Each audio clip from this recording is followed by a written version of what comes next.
Muy buenas tardes. Hoy damos inicio a la penúltima conferencia del Ágora TAN dentro del marco del aniversario de la Universidad Ágora Hispanoamericana, y de verdad que estoy súper contenta porque estoy al lado de dos grandes aliadas de la universidad, amigas, conocidas de tiempo y excelentes profesionales. Voy a empezar con una de ellas, que es la maestra Elda Higuera Pérez, que es licenciada en Derecho, egresada de la Facultad de Derecho y Ciencias Sociales de la Universidad Michoacana de San Nicolás de Hidalgo, maestra en Gerencia Pública y Políticas Sociales y aspirante a doctorante en Política, Gobernabilidad y Políticas Públicas, y actualmente se encuentra estudiando el doctorado en Género y Derecho por el Instituto Universitario de Puebla. Cuenta con diversos diplomados, publicaciones, cursos, talleres, seminarios, y ha tenido un gran desempeño laboral y ha realizado diversas actuaciones en las instituciones y órganos autónomos como la Secretaría de Igualdad Sustantiva, la Procuraduría General de Justicia, en el que fue fiscal especial para la atención del delito de violencia familiar, consejera electoral del Instituto Electoral de Michoacán, donde impulsó la creación del Observatorio de Participación Política para las Mujeres en el Estado. También incentivó la creación de lineamientos para lograr la paridad en los cargos de elección popular desde la elección del 2018 y la incorporación de mujeres en los órganos de gobiernos comunales en los pueblos y comunidades originarios basados en los sistemas de los usos y costumbres. Comisionar a presidenta del Sistema Estatal Anticorrupción, desde donde pugnó por un ético y responsable ejercicio de los recursos públicos, la transparencia, la rendición de cuentas, gobiernos, parlamento abierto, políticas públicas anticorrupción. Ha estado en la Secretaría Técnica del Consejo Ciudadano del municipio de Morelia y actualmente subsecretaria de Derechos Humanos y Población de la Secretaría del Gobierno aquí en el estado de Michoacán. Amiga, bienvenida, siempre es un placer tenerte aquí. Y de verdad, a otra gran profesionista, la maestra Claudia Elena Padilla Camacho, quien es maestra en psicoterapia humanista por la Universidad Vasco de Quiroga. Estudió la maestría en Psicología Jurídica y Forense por el Instituto de Estudios de Posgrado Cognitivo-Conductual, licenciada en Psicología Educativa por el Instituto Michoacano de Ciencias de la Educación, docente interina en la Universidad Michoacana, y ha cursado diversos cursos en Derechos Humanos, Género, Justicia. Fue titular de la Secretaría de Igualdad Sustantiva en el estado de Michoacán. Bienvenida, maestra Claudia, es un honor tenerla presente. De verdad que es un tema tan importante esto de la desaparición de las mujeres hoy en día, como ha pasado con el caso de Devan y como ha pasado con el caso de muchas mujeres que de verdad se nos iría el tiempo en analizar cada uno de los casos, pero tengo a dos expertas que les voy a dar el uso de la voz, que vamos a iniciar con la maestra Eldia, donde nos va a explicar cómo es el sistema actual de localización de la desaparición de las mujeres. Bueno, pues yo quiero iniciar saludando. Muy buenas tardes para todos y todas. Agradezco como siempre la confianza que me das, querida doctora Nabila. Es un placer estar aquí contigo, que además la quiero mucho, es una mujer a la que admiro y respeto profundamente. Y por supuesto estar con la maestra Claudia Padilla también es todo un honor. Quiero aprovechar también para enviarle un fraternal, solidario y muy amoroso abrazo a nuestra amiga también Julia Gabriela, que bueno, por un tema de salud no pudo estar aquí el día de hoy, pero bueno, la queremos mucho y esperemos que en poco tiempo tengamos buenos resultados.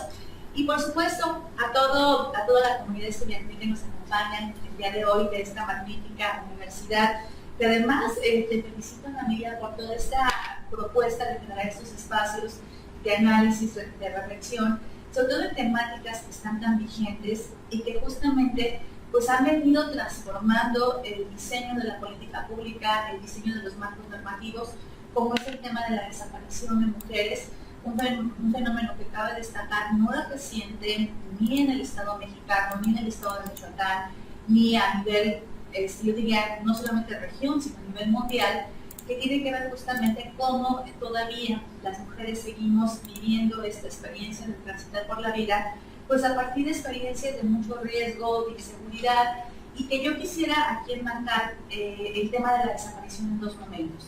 Uno, lo que es la desaparición forzada, que es un fenómeno que se va a empezar a identificar especialmente en diversos países de la región, a partir de esos procesos de dictadura, específicamente en el caso de Argentina, de Chile, con las terribles dictaduras que vivieron, en el caso de Argentina, pues con Rafael Videla, en el caso de Chile, con el derrocamiento del doctor Augusto Pinochet, que va a iniciar un proceso, el doctor Salvador Allende, cuando va a tomar el control del Estado y del poder político, el dictador Augusto Pinochet, que es justamente cuando se va a empezar a identificar el fenómeno de la desaparición forzada. Y en el caso específico del Estado mexicano, en este periodo de finales de la década de los 60, 70 y 80, que conocemos como uno de los periodos más oscuros en la historia del Estado mexicano, especialmente en la violación de derechos humanos, como fue el fenómeno de la Guerra Sucia, donde el Estado, a través de este aparato de control que creó específicamente para este fin, como fue la Dirección Federal de Seguridad, pues era la encargada justamente de generar estos procesos de privación de la libertad, secuestro en muchas ocasiones y el tema de la privación de la vida de personas que se manifestaban en contra del Estado. De donde vamos a enmarcar, por ejemplo, la desaparición del maestro normalista de la Normal de Ayotzinapa, donde nos siguen faltando 43 estudiantes, Rosendo Radilla, que es un caso que llega ante la Corte Interamericana de Derechos Humanos y que en el año 2009 el Estado mexicano es justamente condenado por el tema de la desaparición forzada. También vamos a encontrar ahí diferentes activistas y luchadores sociales, como el mismo hijo, el médico de la maestra, de la doctora Rosario Ibarra de Piedra, que bueno, ya a partir de este momento también marcado en la Guerra Sucia, va a ser un proceso de búsqueda incansable por el resto de su hijo, que nunca logró encontrarlo en el plano de lo terrenal, pero que bueno, seguramente en el cielo ya tuvieron esa posibilidad de encontrarse, porque el sistema de justicia justamente no le generó las condiciones para que ella pudiera encontrar ni muerto ni con vida a su hijo desaparecido en el marco de la Guerra Sucia. Y así vamos a empezar a documentar muchos casos donde, bueno, las historias que se cuentan son atroces, por ejemplo, que muchos se han llevados a campos militares, donde había estos hornos crematorios, donde los chicos y las chicas, después de ser lastimados, torturados, pues eran incinerados, y justamente esto limitó mucho el poder encontrarlos siquiera con esta posibilidad de darles una cristiana sepultura, o en algunos otros casos, en esos que se denominaban los vuelos de la muerte, donde desde los campos militares se llenaba de estudiantes, de activistas sociales, de luchadores y luchadoras sociales, aviones del propio ejército, y entonces los aventaban a mar abierto. Y eso también hizo imposible el proceso de localización de estas personas, que esto va a ser contextualizado justamente en el marco de lo que ahora conocemos como la Guerra Sucia, que, insisto, un periodo histórico terrible para el caso del Estado mexicano, donde se cometieron todo tipo de torturas, tratos de migrantes, vejaciones y privación de la vida en contra de todo aquel que manifestaba alguna situación de oposición frente al sistema o al régimen de gobierno. A partir de ahí se va a construir la definición de desaparición forzada, porque cabe destacar que en el caso del Estado mexicano no estaba legislado, es decir, era una asignatura pendiente que justamente la sentencia del maestro rural Rosendo Radilla es que va a llevar a que el Estado mexicano tenga que legislar en materia de desaparición forzada.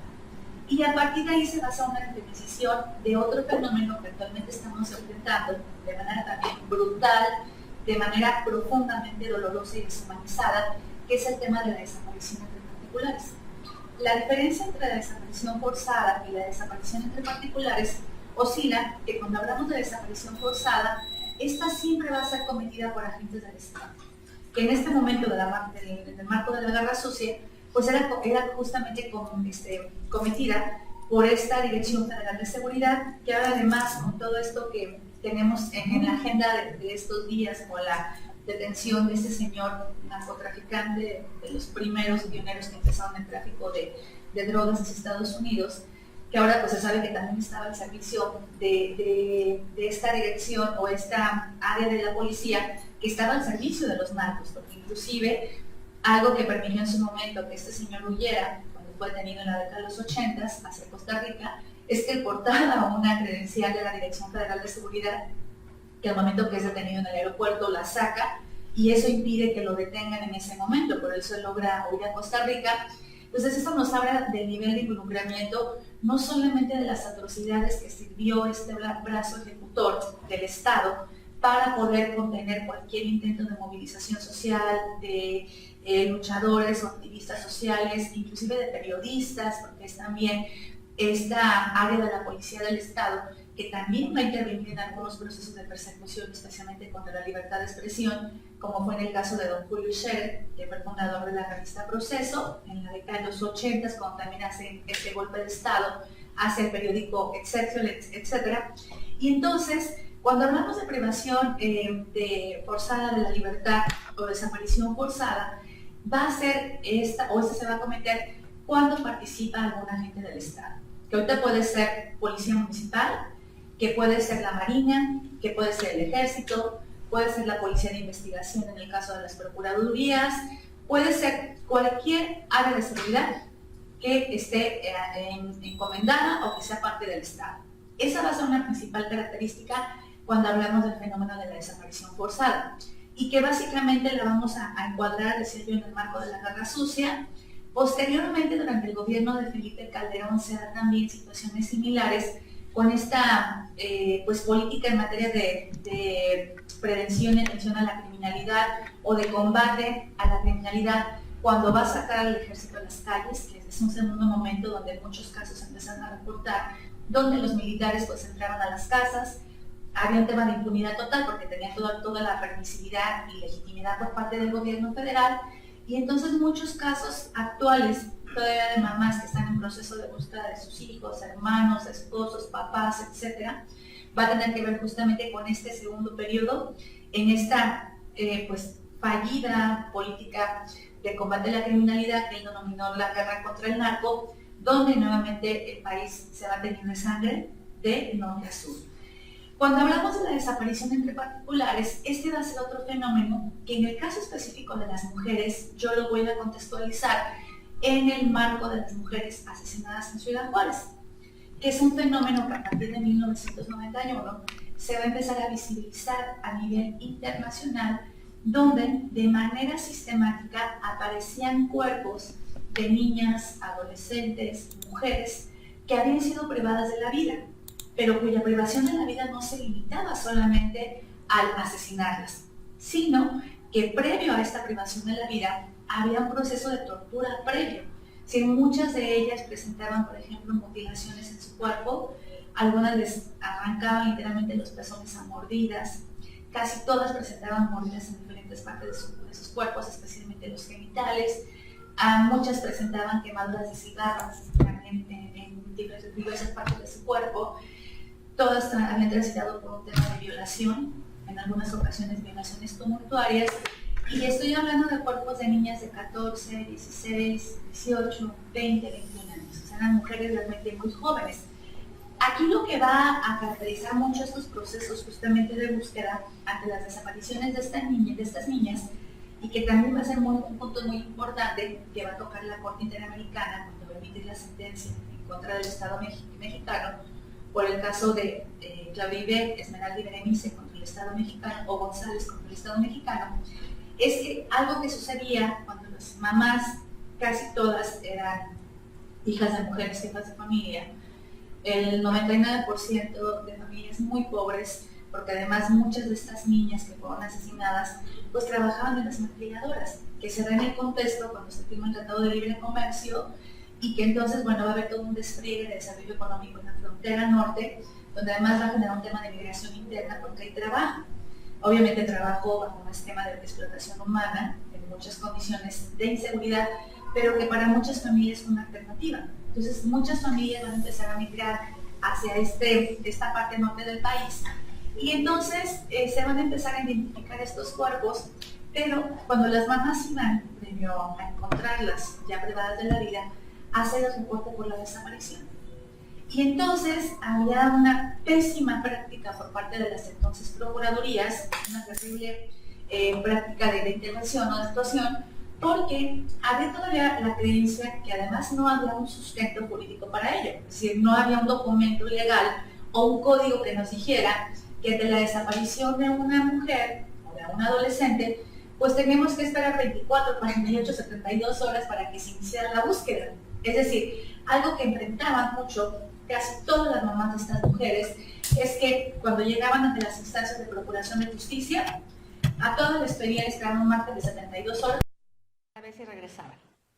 Es decir, había esta idea que además estaba basada mucho en prejuicios y creencias propias del personal que laboraba en la Procuraduría, de que seguramente la niña, como estaba muchacha, pues andaba de fiesta, se había ido con el novio, algunas mamás les llegaban hasta preguntar cuál era la orientación sexual de su hija, cuántas parejas sexuales había tenido, lo que nunca faltaba en estos procesos de búsqueda era el clásico y cómo iba vestida, con quién se junta su hija, qué hace, a lo mejor usted no la conoce, a lo mejor su hija, aparte de que trabaja en la maquila, también puede ser a lo mejor una prostituta y usted no se ha dado cuenta. Entonces, había una estigmatización terrible, una serie de prejuicios que estaba basado justamente en la condición de ser mujeres las que estaban siendo reportadas como desaparecidas.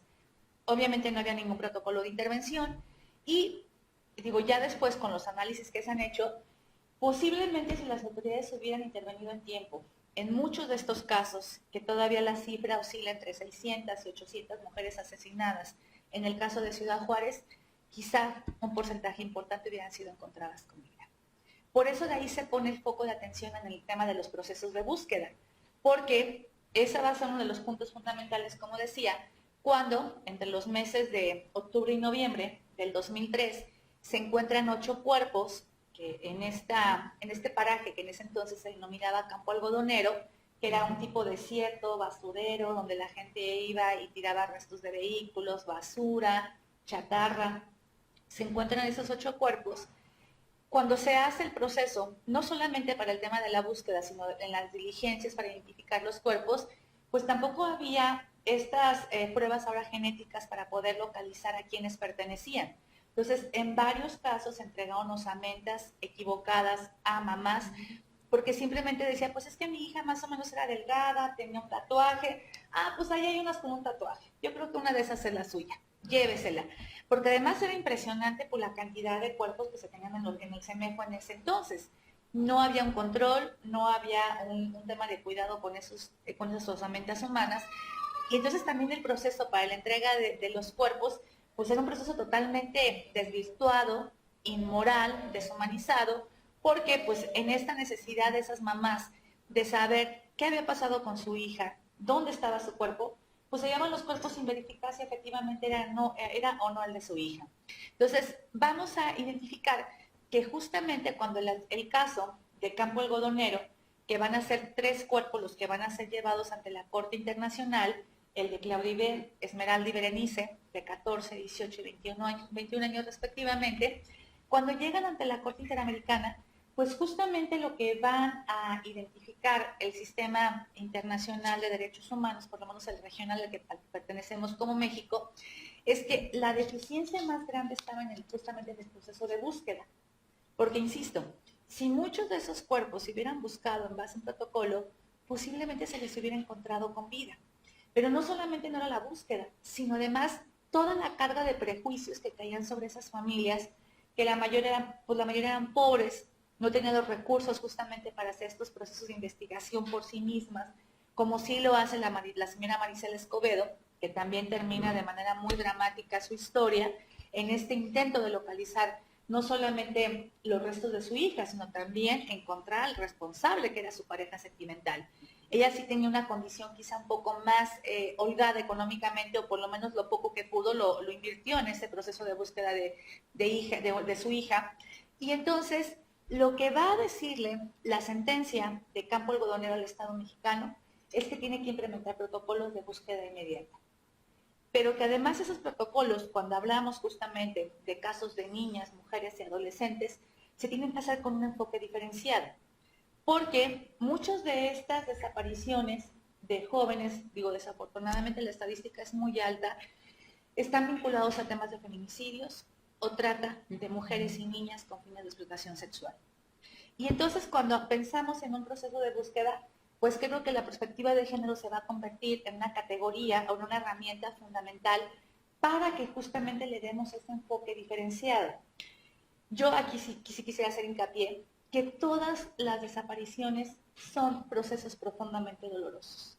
Es decir, en todas estas víctimas o estas mujeres, porque además algo que me parece bien interesante es que si ustedes conocieran las colectivas que andan en búsqueda de familiares, sobre todo de hijos, de hermanos, de papás, de esposos, etcétera, el 99.9% son mujeres.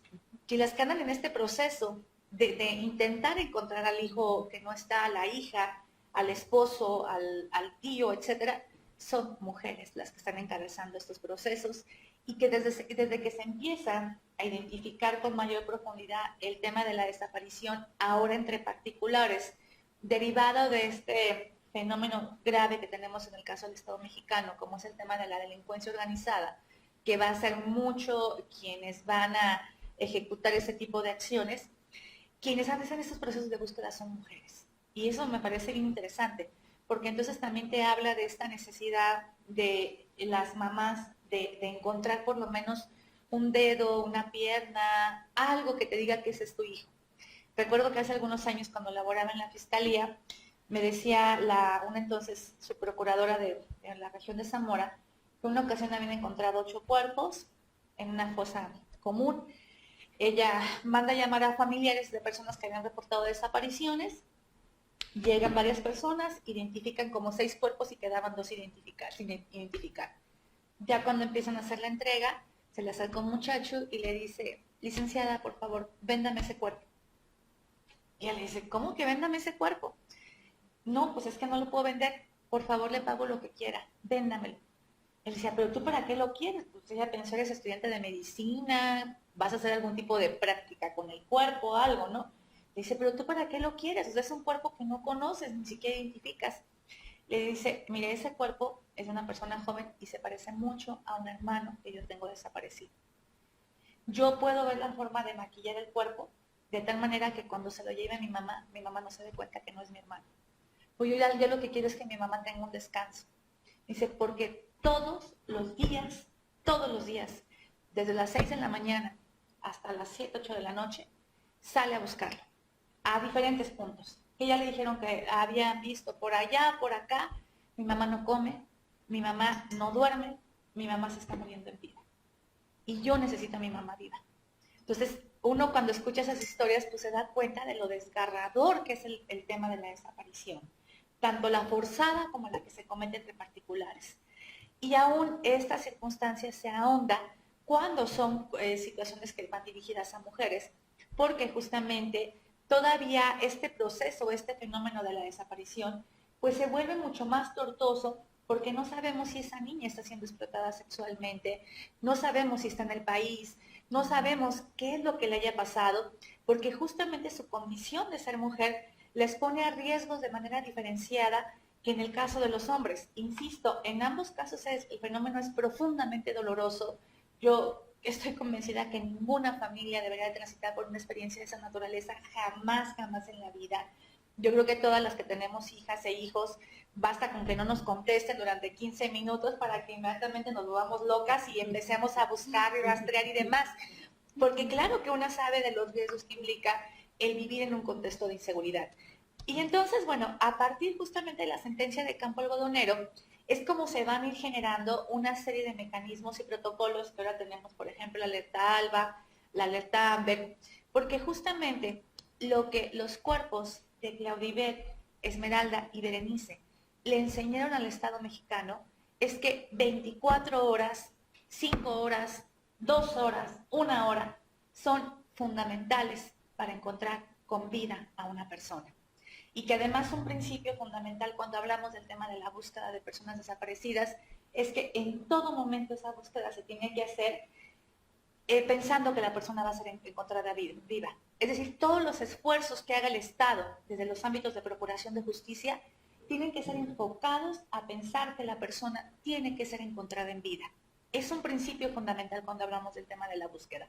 Entonces, bueno, yo voy cerrando ya esta primera parte porque creo que ya me pasé como 58 minutos.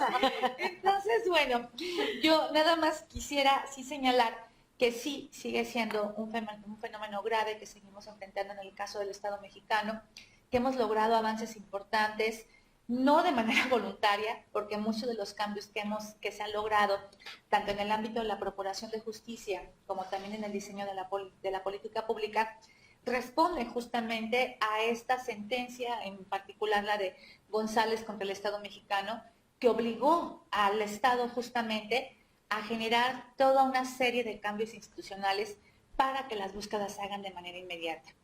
Ahora tenemos que seguir trabajando el tema de las búsquedas con elementos diferenciadores cuando hablamos de adolescentes, niñas, mujeres, porque insisto, no en pocos casos la estadística es muy alta, muchas de estas desapariciones están vinculadas al fenómeno de feminicidio y de hecho una primera línea de investigación que se tiene que hacer cuando existe la duda de que la niña o la mujer pudo haber sido privada de la vida, es que la primera línea de investigación tiene que ser como feminicidio. Y también por el tema de la trata, que sigue siendo también un fenómeno muy desafortunado, muy lamentable en el caso de todos los países que tienen altos índices de consumo de cuerpos de niñas y de adolescentes, y que cabe destacar, y yo con eso cerraría, que el fenómeno de la trata tiene que ver mucho con el tema de cómo seguimos viendo el cuerpo de las mujeres y de las niñas como un objeto de consumo, no como un ser humano con derechos, con dignidad, sino como algo que está a la venta, algo de lo cual puedo disponer en cualquier momento y que mientras sigamos consumiendo cuerpos de niñas y de mujeres y de adolescentes, va a ser imposible detener este negocio tan vergonzoso y denigrante, porque justamente está basado en una ley fundamental del mercado, la oferta y la demanda. Mientras haya demanda de un cuerpo de una niña de 8, 10, 12, 14 años, el mercado no te va a ofrecer un cuerpo, te va a ofrecer un abanico de cuerpos para que dentro de esta lógica desvirtuada y perversa del mercado, tú puedas escoger el cuerpo que tú quieras. Entonces, yo cerraría con esto y bueno, nada más señalando que tenemos que seguir trabajando mucho todavía en la materia. Ay, pues un tema tan fuerte y delicado, siempre doloroso. Y doloroso. Y agradecerte, Elvia, no te dejamos ir, ahorita vamos a continuar. Gracias, de verdad. Y pero mandarle nuevamente un saludo a la maestra Nuria, que bueno, estaba hoy programada para venir por un tema de salud, que las que estamos aquí la queremos mucho, bueno, le enviamos un saludo, y bueno, la salud es primordial. Pero eso hace que también venga una gran profesional, que también queremos mucho y que también es experta en la materia. Claudia, bienvenida, maestra, por favor. Muchas gracias. Sé que hay mucho que apuntar. Y bueno, con la honrosa representación de nuestra amiga, ¿no? La verdad es que ya sabemos, todo saldrá muy bien, pero hay que atender los temas de salud. Siempre son importantes y necesarios para que nosotras sigamos en esta lucha por los derechos humanos de las mujeres, en el caso específicamente de ella, ¿no? Y bueno, pues agradecerles el espacio, agradecer a las personas que pues están siguiendo esta transmisión. Y la parte que yo quisiera compartirles tiene que ver más en el sentido de qué es lo que sucede a nivel psicológico con cada una de estas situaciones que se viven, ¿no? Yo cada que tengo que, y digo tengo que, lo digo así porque es un tema muy doloroso, estar en contacto directo con un familiar de una persona desaparecida es muy doloroso, ¿no? Hasta para ti como una persona que acompañas esos procesos, resulta desgarrador, como justamente ya lo decía la doctora Elvia, ¿no? Difícil, yo cada que la escucho, de verdad la piel se me pone chinita, pero escuchar también nos ayuda a que nosotras y nosotros podamos identificar qué podemos hacer, qué nos falta y tener este reconocimiento desde las instituciones, desde las instituciones públicas, desde las instituciones privadas, desde la sociedad, desde todas nosotras y nosotros, qué podemos hacer para poder aportar en el tema de pues, la disminución o tener estos factores de protección para que ninguna o ninguno de nosotros podamos ser víctimas de una desaparición forzada, ¿no? Ya hablaba la doctora Elvia con respecto a todo este contexto, y bueno, pues comentarles que justamente la violencia, este impacto violento de perder a una persona, a un ser querido, pues se da de forma transversal.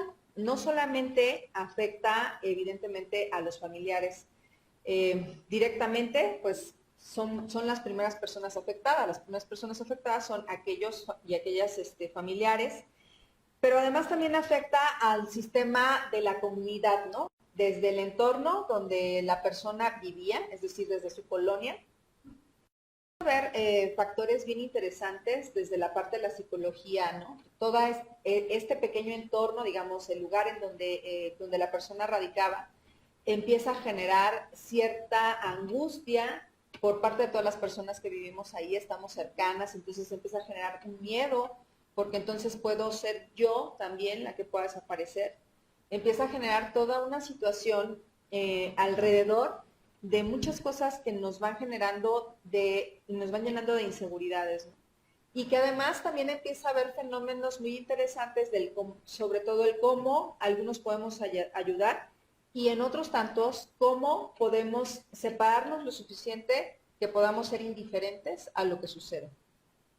En muchas de las ocasiones ambos son mecanismos de protección, todas las personalidades somos diferentes y tenemos pues ciertas características que a lo mejor a mí me pueden permitir que yo pueda acompañar a la vecina, al vecino o a quien esté buscando a un familiar desaparecido, y que quizás de acuerdo a estas características que yo pueda tener en mi personalidad me sea más seguro emocionalmente o más seguro para mi seguridad emocional mantenerme un poco ajena a la situación. Esto tiene que ver un poco con las dinámicas en las que cada una y cada uno de nosotros se desarrolla. Algunas frases que me toca escuchar, ¿no? Que me gustaría compartirles es: no me duelen los actos de la mala gente, me duele la indiferencia de la gente buena. Porque lo que va sucediendo a lo largo de estas primeras, hablábamos antes 72 horas, 48 horas, y hoy no importa. Hoy estamos hablando de que cuando existe una mujer desaparecida es importante presentarse ante las autoridades para solicitar apoyo para su búsqueda, ¿no? Y eso creo que es uno de los aprendizajes más significativos que hemos tenido, porque bueno, como ya bien lo decía, estas primeras horas son cruciales para poder encontrar a alguien pues que está desaparecida o desaparecido y encontrarla con vida, que es justamente pues la principal tarea que tendríamos que tener, no solo como instituciones, sino como sociedad. ¿Qué es lo que va sucediendo? Lo que va sucediendo es que van pasando los días. Cuando una persona desaparece, los esfuerzos por parte de las instituciones están ahí presentes, ¿no? Pero los esfuerzos de las personas que nos acompañan, que no son familiares cercanos, es decir, de esta comunidad de las que yo les hablaba, pues poco a poco va mermando desde la parte social, ¿no? Porque a lo mejor quienes no estamos tan cercanas a las personas que tienen algún familiar desaparecido o desaparecida, pues vamos perdiendo más rápido la esperanza de que pudiera encontrarse con vida. Sin embargo, para la persona, para la familiar o el familiar directo de esta persona desaparecida, la búsqueda no termina nunca. Nunca. Es decir, ellas y ellos, y como bien lo decía también, la mayoría de las personas que buscan son mujeres, ¿no? Es una mamá, es una hermana, es una tía, somos mujeres las que empezamos las búsquedas, y entonces esas búsquedas no van a terminar, y no va a haber poder humano que las detenga. Y justo este ejemplo que nos compartías al respecto de esta persona que decía: véndeme este cuerpo, ¿no? Porque yo necesito que mi mamá tenga esta tranquilidad. Es justo la parte que a mí me interesa abordar, ¿no? Que tiene que ver precisamente con la posibilidad de generar lo que en psicología se llaman duelos. Cuando las personas tenemos pérdidas, distintas pérdidas, estoy hablando desde las pérdidas de trabajo, pérdidas de un bien, no sé, un coche siniestrado, una casa. Tenemos pasamos por ciertos procesos. Esos procesos nos llevan hasta un grado de aceptación y de resignificación de la experiencia. Sin embargo, cuando tenemos una situación de una persona desaparecida, efectivamente no podemos llegar a esos procesos. No tenemos un cuerpo, no tenemos una certeza, no tenemos la certeza si es como lo decíamos, ¿no? Si la mujer está con vida, si está siendo víctima de trata, si está siendo a lo mejor, si la sacaron al extranjero, si está en algún lugar tratando de regresar a casa o solicitando la ayuda, y eso carcome el alma. Imaginen ustedes qué puede sentir una madre que tiene una hija desaparecida y que no hay un cuerpo. Creo que la necesidad es en algún momento de tener justo esa pequeña parte del cuerpo que diga que es mi hija.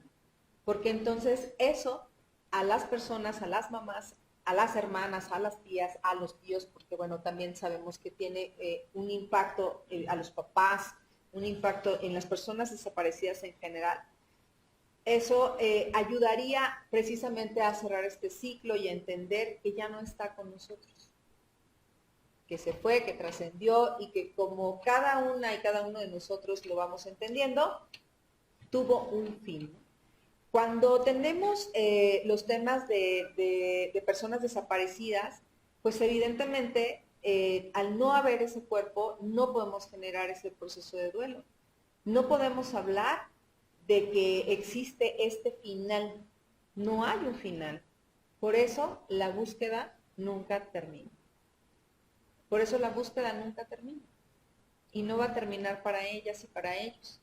Hasta que no tengan esa certeza de que ahí está un cuerpo o algo que evidencie que ya no está físicamente para nosotros. Y bueno, desde ahí, pues es importante que hablemos del impacto que tiene precisamente la desaparición en las familiares, ¿no? Y que tiene que ver precisamente de cómo cambiamos la percepción de las personas, de estas personas que son víctimas, que tienen alguna persona desaparecida. ¿Cómo cambiamos la percepción de que el mundo es bueno? Porque, ¿qué opinan ustedes? ¿El mundo es bueno? ¿De verdad tenemos un mundo bueno? Yo creo que sí. Sí, claro que sí. Sin embargo, cuando eres víctima de tanto de una desaparición, siendo en los casos en los que tenemos esa posibilidad de que las mujeres puedan aparecer y de que puedan ser rescatadas incluso como víctimas de trata, pues también cómo resignifican que el mundo es bueno. O sea, cómo ayudas a estas personas que en algunos de los casos, pues afortunadamente pueden ser rescatadas de la trata y entonces tienen que aprender a resignificar. ¿Cómo cambias tu percepción de ese mundo bueno? ¿Cómo hace una persona que tuvo esta posibilidad de ser rescatada para generar vínculos de confianza y de relación con las personas nuevamente? O sea, desde ahí, ¿cómo te vuelves a construir? ¿Cómo puedes confiar en alguien? ¿Cómo puedes decir, bueno, como nosotras, todos nosotros y todos nosotros salimos a la calle porque el mundo es bueno, si no nos saldríamos de nuestras casas? Y entonces tenemos a nuestros hijos, los llevamos a las escuelas, a nuestras hijas, a nuestros hijos, porque el mundo es bueno. Pero cuando una mujer puede ser víctima de trata y afortunadamente puede ser rescatada, ese mundo ya no es bueno. Y nosotras y nosotros generamos vínculos, ¿no? Aquí tenemos vínculos con los que en las personas que podemos confiar, con que podemos a lo mejor incluso pedir ayuda. No sé, tenemos este vínculo social que nos ayuda a tener esta confianza entre nosotras y nosotros, con familiares, con amigas, con amigos, con pareja. Pero cuando estamos hablando de personas que han sido víctimas de trata, eso desaparece, no sucede. ¿Cómo puedes confiar si cuando tú confiaste en la persona que confiaste, fuiste víctima pues primero de una desaparición y después, evidentemente, de todo lo que conlleva este proceso de trata. Y además, estuviste siendo víctima de muchas otras cosas, ya también lo platicaba, ¿no? De esta cosificación del cuerpo, o sea, de donde como mujer eres cosa, ¿no? Es producto, eres un producto que puede estar a la venta y que justamente te conviertes en esta forma de ser un catálogo donde te pueden exhibir y te pueden comprar, ¿no? Pueden exigir quién te compra, ¿no? También eres víctima de esta parte de las amenazas, de todas las amenazas que pueden vivir todas aquellas mujeres, niñas y adolescentes que son víctimas de trata, ¿no? De toda esta amenaza psicológica de si hablas, de si te comunicas, de si tratas de irte. Entonces todas estas amenazas se vuelven una tortura para aquellas mujeres que están siendo específicamente víctimas de tratas y por supuesto de todas aquellas violaciones a las que son sometidas las mujeres que lamentablemente pues están en este terrible delito que es la trata de personas. Entonces, pues cuando nosotras hablamos precisamente de qué sucede, cuáles son estos impactos, pues tenemos estos dos lados. Por un lado, el impacto que tuvo aquella víctima directa, y a lo mejor no solamente hablemos de víctimas de mujeres, también podemos hablar de víctimas hombres, que evidentemente también tienen sus secuelas y consecuencias, ¿no? Todo tu plan de vida, tanto de la víctima directa como de quienes, pues llamaremos víctimas indirectas, que seríamos los familiares, que yo creo que también seríamos víctimas directas. El plan de vida, lo que tú tenías como criterio de vida, desapareció. Las personas que buscan todo su plan de vida individual y familiar desaparece. Ya no existe ese plan de vida. Ya no hay un futuro, porque el futuro radica en encontrar a tu familiar desaparecido o desaparecida. Entonces, este plan de vida se volvió difícil, ¿no? ¿Qué otra cosa puede suceder? El impacto también tiene que ver con los impactos económicos, que muchas veces no los visibilizamos cuando estamos hablando de todo el impacto que tiene la búsqueda de personas desaparecidas, ¿no? El impacto económico también, muchas de estas mujeres, si trabajaban, dejan sus trabajos por dedicarse a la búsqueda. Muchas de estas familias pueden deshacerse de sus propiedades, negocios, de lo que sea necesario para poder estar en la búsqueda de su familiar desaparecido. Entonces estamos hablando que el proyecto de vida de toda una familia, de toda una generación, ha sido vulnerado, porque además todo se centra en la necesidad de encontrar a la familia, al familiar, perdón. Las personas también se encuentran sistemáticamente bajo escenarios de revictimización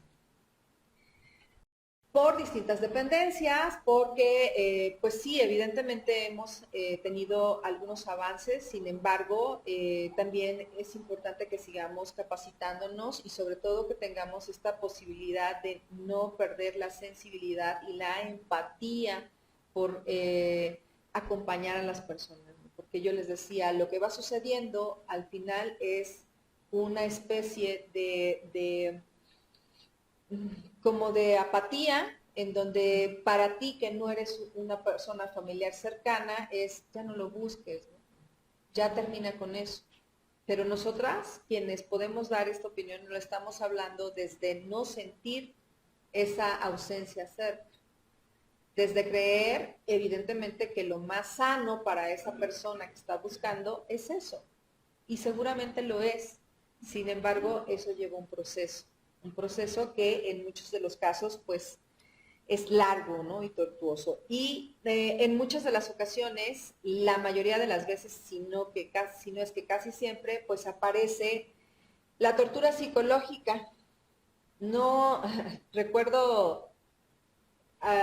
ahorita palabras de mi papá cuando yo era adolescente, justamente, que decía, en este momento tú eres tu peor enemiga, yo te voy a acompañar, ¿no? Cuando en adolescencia uno anda buscando qué hacer y qué ser.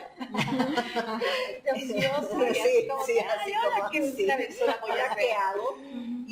Y lo que sucede precisamente en familiares que están buscando a personas desaparecidas es eso, es una tortura psicológica. No solo por el hecho de no encontrarles, sino además por todo lo que me culpo por no haber hecho. Si yo no la hubiese dejado salir, si yo no le hubiera permitido estar con esta pareja, si yo hubiera tenido más tiempo, si yo no hubiera trabajado, si yo hubiera, si, claro, yo lo vi venir y no me di cuenta, específicamente cuando estamos hablando en temas de feminicidios y quizás no tanto en el tema de trata de personas, pero en los temas de feminicidio la culpa es muy recurrente en todas aquellas familias porque algo que sucede en este fenómeno, en el fenómeno justo de la violencia feminicida, es que quienes estamos alrededor nos damos cuenta de que está siendo víctima de violencia. Siempre lo sabemos. Solamente que en muchas de las ocasiones, quienes somos a lo mejor familiares directos, incluso se lo podemos decir, incluso le podemos acercar a los espacios donde la pueden apoyar.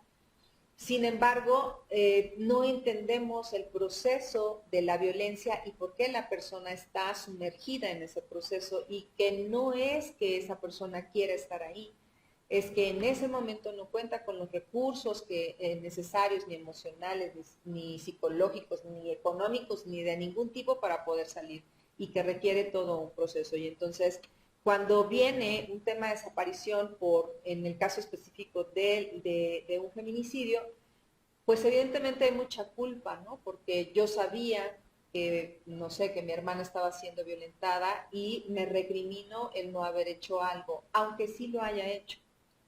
No me puedo perdonar que no la haya separado, ¿no? Como si eso fuera algo que pudiéramos hacer. Yo creo que la mayoría de las familiares que lamentablemente han perdido a una hermana, a una hija por tema de feminicidio, se recriminan tanto por no haber hecho lo que realmente no podían hacer, no estaba en sus manos, ¿no? Y pues yo les decía, estos se vuelven procesos de duelo retardado. Los procesos de duelo retardado en donde los ciclos están precisamente en una parte, la primera tiene que ver con la negación, es decir, esto no me está pasando a mí, no es cierto, no es verdad, va a aparecer seguramente mañana, esto es una pesadilla. Después viene un ciclo de enojo, de furia, de rabia con uno mismo, con la persona desaparecida, con el sistema, con las creencias, ¿no? con quien tú creas, ¿no? Con Dios, con la vida, con la madre tierra, con quien tú creas, existe como este enojo y este reclamo. Y posteriormente pues viene precisamente este proceso como de resignificación y aceptación. Claro, yo todo esto se lo estoy platicando en menos de 3 minutos, no es así, tiene todo un proceso, pero cuando hablamos de cuándo entonces se inicia un proceso de duelo de un familiar de una persona desaparecida, pueden pasar años, incluso pueden pasar años en la negación, pueden pasar años en el enojo, pueden pasar años, pero no llegar a la resignificación. No va a haber posibilidad. He escuchado incluso de personas que lo que hacen es precisamente generar una simulación de un entierro, ¿no? Como una forma de poder cerrar psicológicamente, sin un cuerpo, pero poder cerrar psicológicamente ese ciclo. Y creo que está más relacionado con la familia que no es a lo mejor la mamá, la hermana, creo que este proceso es muy significativo en específicamente las madres que buscan personas desaparecidas, tanto hijos como hijas. Ellas no terminan de buscar, nunca. Y pues podemos poner 1000 ejemplos de mujeres que siguen buscando a sus hijas, ¿no? O a sus hijos, y que este proceso de duelo no llegará y que, como bien lo decías, se encontrarán en otro plano. Y entonces ahí, solo ahí, podrán pues solicitarse los perdones necesarios e incluso, ¿no? Quizá de ambas partes, porque digo, no sabemos qué sucede cuando desaparecemos físicamente, pero creo que efectivamente la energía tendrá que ser, si existe de esa manera, poder pedirse o solicitarse los perdones y poder abrazarse eternamente por todas las ausencias, por todo el tiempo de ausencia que estuvieron viviendo una separada de la otra, ¿no? por todo lo que han pasado y por todo lo doloroso que significa este camino. Y bueno, finalmente es la invitación a que nosotras y nosotros como sociedad pues trabajemos también tanto en factores que puedan proteger, nos puedan proteger como sociedad, y trabajemos mucho en generar conciencia, sobre todo en aquellas generaciones que vienen, ¿no? Que pues aunque habemos muchas mujeres y muchos hombres que seguimos trabajando en pro de los derechos humanos, a veces ya nos agarran cansaditas. Hay que tomar relevos, entonces. Hay que tomar relevos y bueno, pues justo esa es la invitación a que nos interesemos en los temas desde el área en donde nos encontremos, desde la sociedad, desde la academia, desde las instituciones, pero que las personas hagamos algo y contribuyamos para que los derechos humanos de las personas, los derechos humanos de las mujeres sean respetados para todas y para todos, ¿no? Pues con eso concluiría mi participación. Ay, muchas gracias, maestra. Fíjese qué temas, gracias. Temas tan relevantes, porque no hay que esperar de verdad a que nos pase para poder involucrarnos en temáticas tan dolorosas, porque es la verdad, a mí, de hecho, cuando estuve de procuradora del DIF estatal, muchísima gente me abordó porque no encontraban a sus hijos cuando el tema de las autodefensas, por ejemplo, y no sabían si los habían secuestrado para prepararlos con el tema de las guerrillas, si los habían preparado porque o simplemente falleció en algún combate con algún enfrentamiento cruzado, o o se perdió asustado con el tema de lo que estaba pasando en ese enfrentamiento cruzado. Entonces, ese dolor de esa madre o de ese padre en la búsqueda es tan importante, porque ellos viven en la incertidumbre y por eso nunca llegan a la parte de decir duelo, porque no saben si los necesita, si se tienen que enfrentar a un hecho específico, y están cada vez más desesperados que dicen, a lo mejor o se la llevaron para trata. Entonces son tantos los temas, porque ellos siempre van a vivir en la esperanza hasta que no pasa esta parte de dicen, yo si falleció quiero ver el cuerpo, pues, ¿no? Para yo sentirme en paz y poder creer que efectivamente esta persona ya no está con nosotros compartiendo vida terrenal. Entonces, ahora le preguntaría a las dos, o quien decida, ¿cuál sería el gran reto hoy en día para el tema de la desaparición forzada o de particulares? Pues yo creo que las dos podemos dar algún punto de vista. Yo creo que el tema de la desaparición forzada, pues al ser un instrumento que utiliza el Estado justamente para reprimir o para acallar cualquier proceso de movilización social en conformidad, tendría que estar muy vinculado al marco de respeto de los derechos humanos. Es decir, si lográramos que todos los cuerpos policíacos, de seguridad, ejército, si todos, que además es algo bien contradictorio, porque la esencia fundamental justamente de estas corporaciones tiene que ver, por un lado, con el tema de, bueno, proteger al Estado, la soberanía nacional, pero también a los ciudadanos. Es decir, la esencia de un policía es generarte condiciones de confianza, de seguridad, y lo que menos esperas es que él sea que produzca un hecho de desaparición, que es el que se lleva a tu hijo, tu hija, y que después no vuelvas a saber nada de ellos. Entonces yo creo que uno de los grandes retos es justamente seguir trabajando en construir esta cultura de la legalidad que tiene que ver con el respeto y la observancia de los derechos humanos. Creo que en ese sentido podríamos estar atacando mucho el tema de la desaparición forzada, y por lo que va la desaparición entre particulares, o esto que es privación ilegal de la libertad, yo creo que hay también un reto que tenemos grandísimo como Estado, pues es generar condiciones de mayor seguridad. Yo creo que aquí es importante tener presente que el derecho a la seguridad ciudadana es uno de los derechos más importantes que podemos tener como personas, como seres humanos, y que creo que muchos de estos procesos que estamos viviendo pues responden justamente a estos vacíos que el Estado fue dejando de manera sistemática, de manera histórica, que además están asociados con otros fenómenos como el tema de la corrupción, como el tema del abuso de poder, que durante muchas décadas pues dejamos justamente vacíos que fueron obviamente llenados por estos grupos criminales.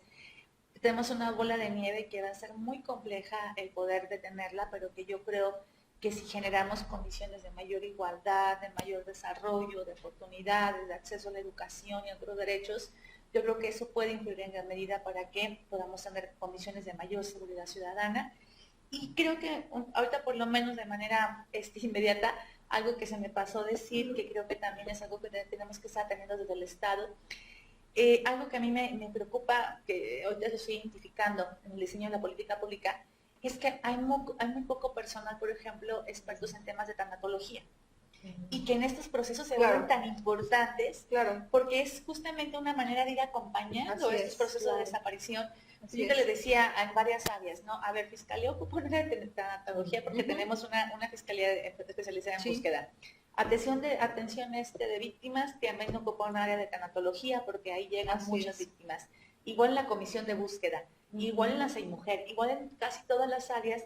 Ahorita ya ocupamos personal especializado porque justamente el fenómeno de la desaparición nos ha rebasado. Entonces ahorita tenemos que acompañar estos procesos y creo que si lográramos contar con este tipo de perfiles en diferentes áreas de la administración pública o en el diseño de la política pública, inclusive podríamos transitar, digo, no sé, a lo mejor aquí Clau puede decirme si estoy equivocado o no, a un proceso de sanación colectiva.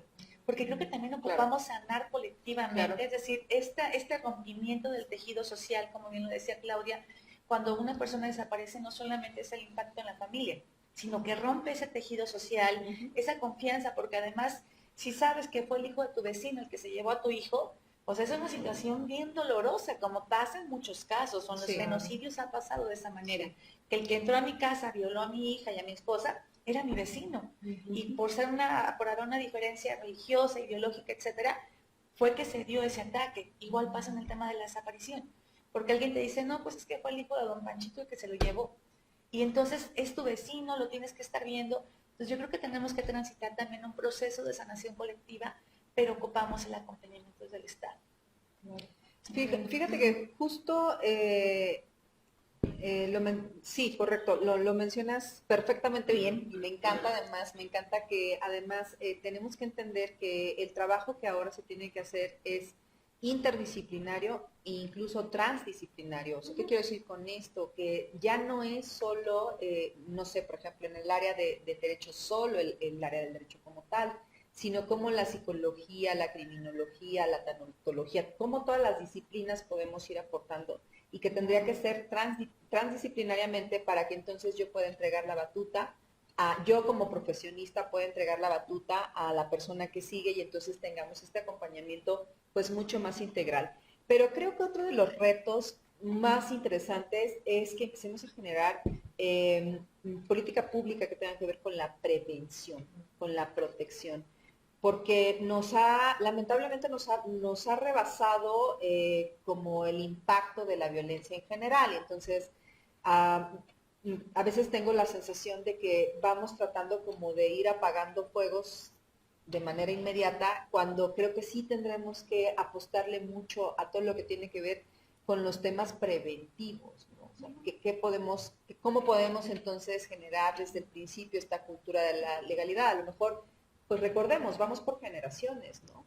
Por eso yo les decía, bueno, generaciones que vienen detrás de nosotras, métanle prisita porque es importante que vayamos justo teniendo este cambio y esta evolución, y pues las que ya vamos más avanzadas, que podamos escuchar a las que vienen detrás de nosotros y que nos enseñen cómo lo podemos hacer diferente, porque esta fue la forma en la que nosotros encontramos hacerlo, pero sé que las que vienen atrás de nosotras tienen ideas que nos pueden ayudar a seguir transitando en esto y poder, eso me encantó, tener como esta sanación, esta salud mental como generalizada, ¿no? Eso sería hermoso, ideal.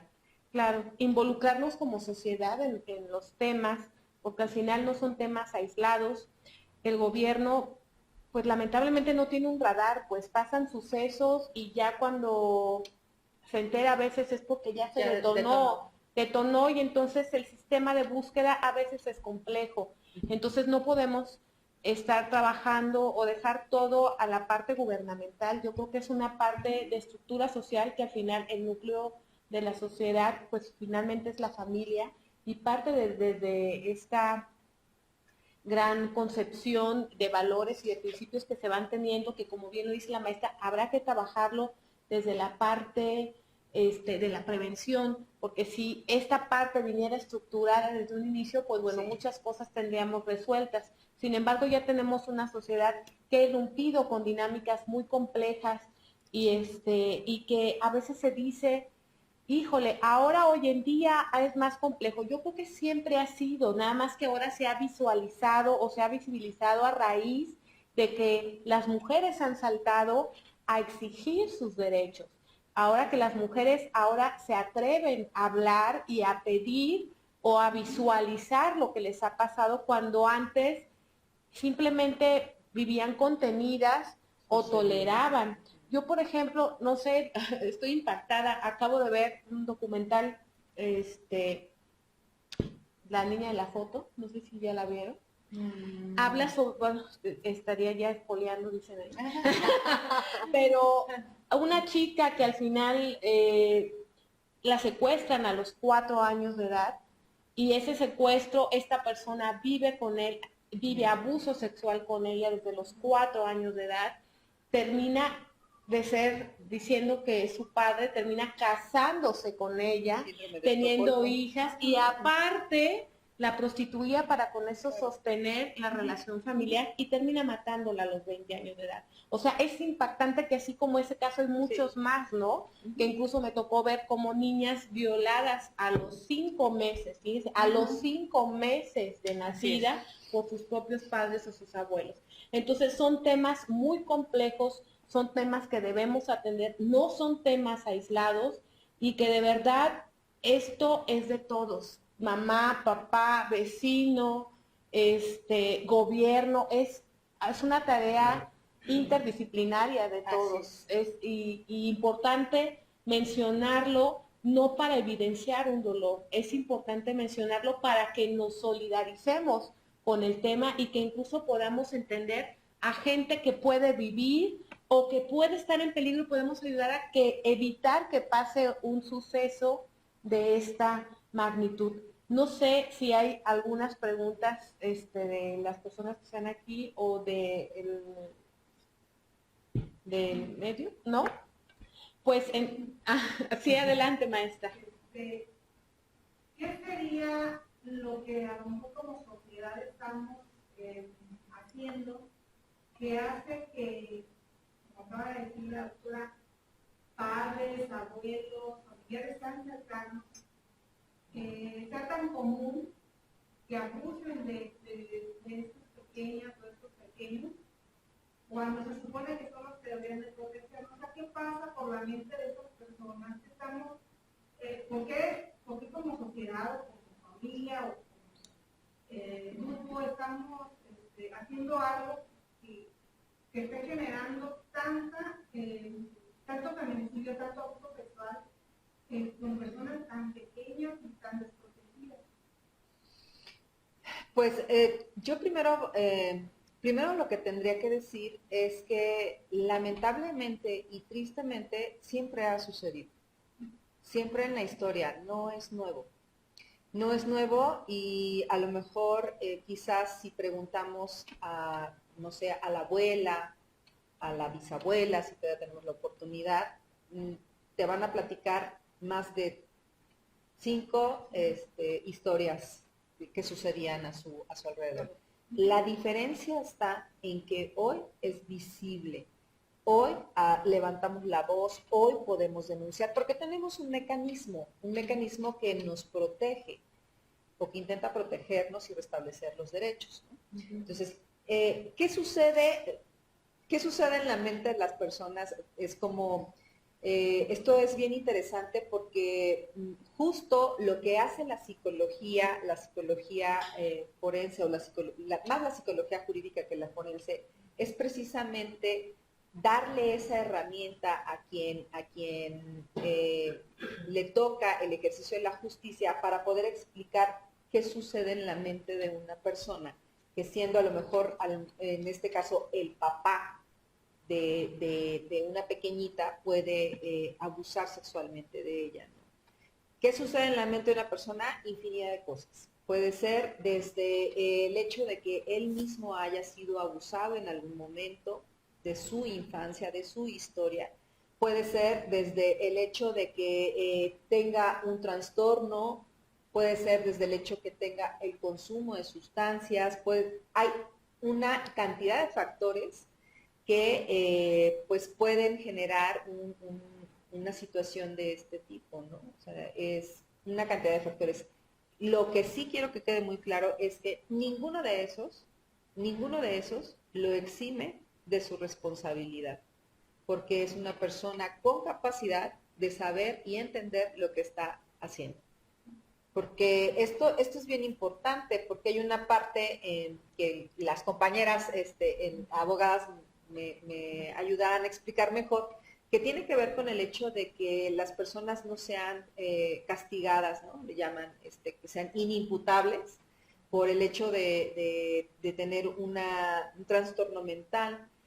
Muchos de los trastornos mentales, la gente sabe y decide y lo planea y lo ejecuta con toda la conciencia, ¿eh? O sea, no pensemos en el trastorno mental como aquel que no sabía lo que hacía, ¿no? Pobrecito, está mal de su mente. No. Ahí la única diferencia sería de aquellos que tienen esquizofrenia, que estamos hablando de aquellos que están completamente fuera de la realidad.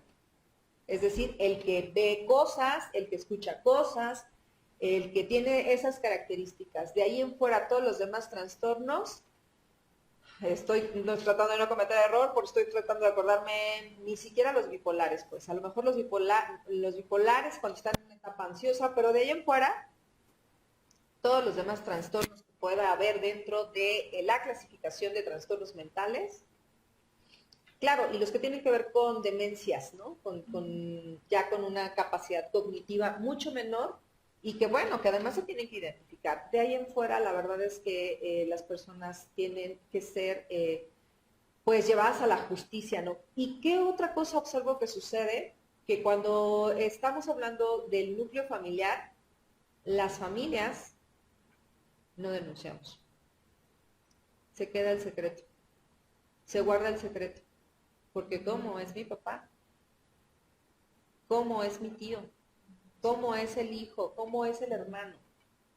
Eso sucede muy frecuentemente cuando generalmente el 90% de los abusos niños y niñas están en casa.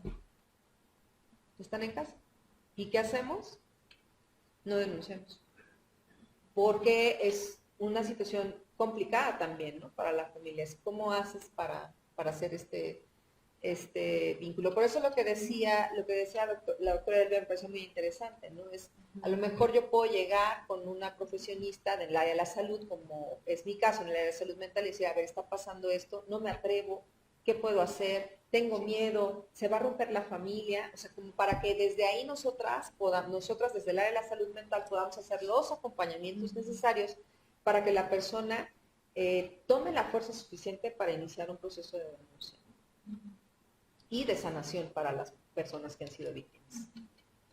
Y una pregunta, ahora tía, y actualmente, porque sé que muchos de los que están a lo mejor no son abogados, y entonces valdría la pena especificarlo con el tema en concreto. Antes, como bien lo decías, Elvia, tenía 72, 48 horas según el caso. Ahorita, se desaparece mi hija, se desaparece mi sobrina. ¿Qué tendría que hacer un ciudadano? ¿Tendría que pasar ese tiempo? ¿A dónde tiene que acudir?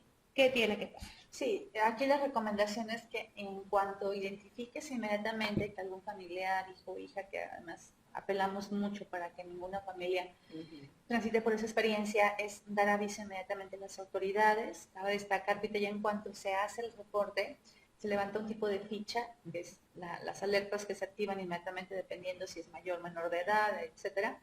Y a partir de ese momento, además, el mecanismo se vincula, por ejemplo, con temas de comunicación social.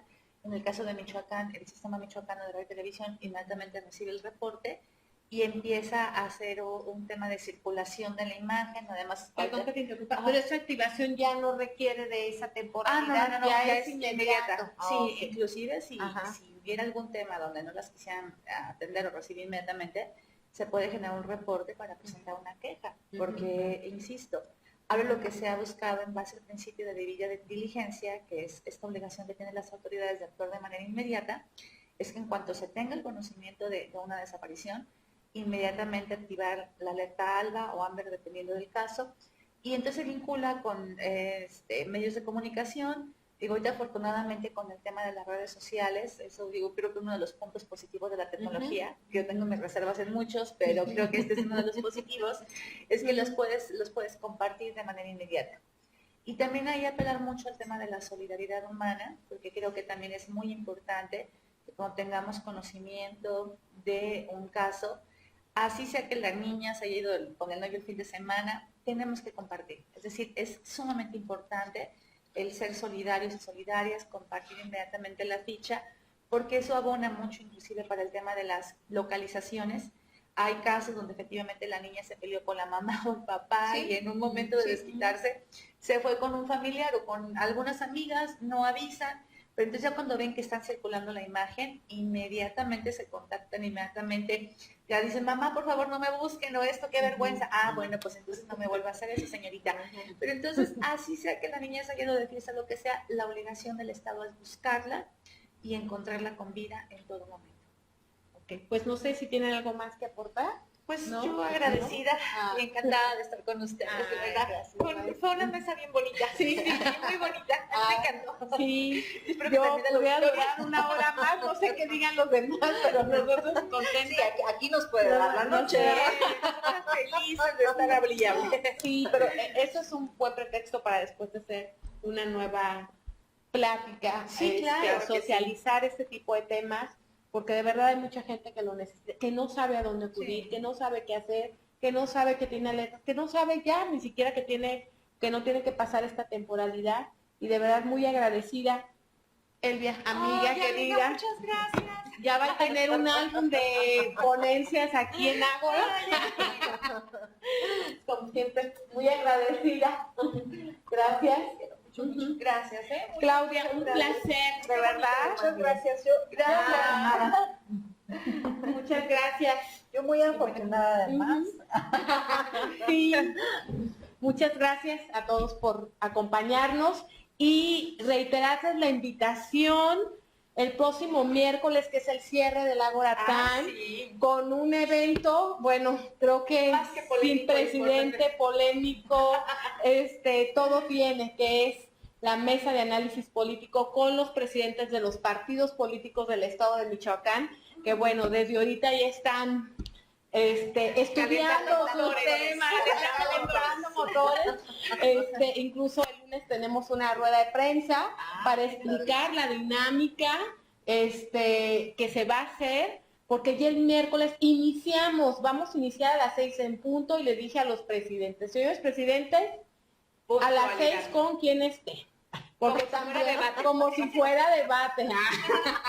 Entonces, muy agradecidos. ¿Por qué? Porque cada una de estas ponencias tiene que ver con los programas académicos y educativos que tiene la Universidad Ágora Hispanoamericana, y de verdad que yo estoy súper complacida porque perfiles como los que tengo ahora sí que a mis costados estén participando en eventos de esta magnitud. Para nosotros ha sido un esfuerzo enorme, pero ha sido un aprendizaje enorme, relaciones enormes, y de verdad muy agradecidos porque nos han seguido gente hasta de Estados Unidos, déjenme platicarles en la transmisión, y como esta transmisión se queda en Facebook Live, siguen teniendo la oportunidad todo el tiempo, no solamente de esta transmisión en vivo, sino que al momento en que quieran ver su ponencia pueden ver, o sea que todavía pueden ver a Ignacio Mendoza, pueden ver a Mariana Sosa, pueden ver la transformación del sistema laboral, pueden volver a ver esta conferencia que habla sobre la desaparición de las mujeres por desaparición forzada. Entonces, es bien importante esto. Y lo de política, yo sé que mucha gente dice, es que los políticos, hoy en día la política es tan importante y se debe profesionalizar al grado que de ahí salen los que dirigen el rumbo del país, que vienen siendo nuestros regidores, nuestros presidentes, nuestros diputados, que son los que crean las leyes, que son los que nos gobiernan, son los que atienden nuestras necesidades. Así de importante el que se tiene que ver temáticas y que no podemos globalizarlo a un simplemente cuestión política, sino profesionalizar y actualizar el sistema administrativo público y político. De ahí la importancia de la magnitud del evento que va a haber el próximo miércoles.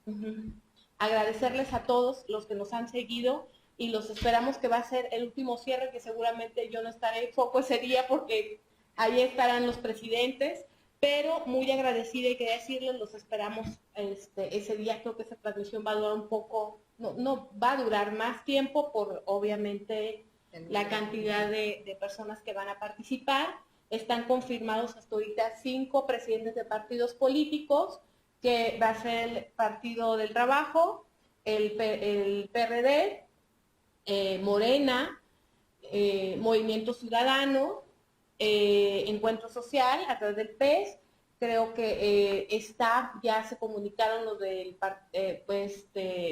bueno, son 5, me falta creo que un partido, y el PRI, el Partido Revolucionario Institucional, y entonces creo que vale la pena y son los presidentes confirmadísimos. Entonces les agradezco mucho y ojalá contemos con su presencia ese día. Claro. Y muchas gracias. Gracias. Hasta luego.